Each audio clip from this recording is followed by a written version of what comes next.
Okay, this is Peter Bidhendy. This is our property located at 72 Kenyon Street Southeast. Next door here is the 66 Kenyon Street. And this is our driveway, the existing driveway, which clearly has been here for many years. And when we did the survey, we found out that this metal pin is technically the left boundary of our lot according to the survey, which means from that little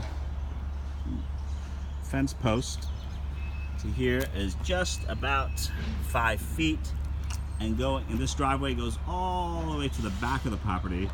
So that 5-foot sliver of land, when we build the new driveway, we're planning on building it pretty much the exact same location. And from here to the back on our left is a lot that belongs to the Atlanta Development Board, I believe. And again, there's also this block wall that clearly has been here for many years, going all the way back.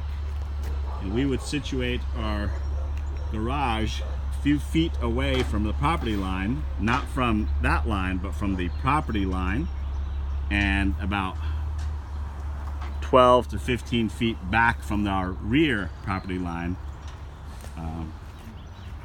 So I just wanted to give everybody a visual of that. So That's all. Thank you.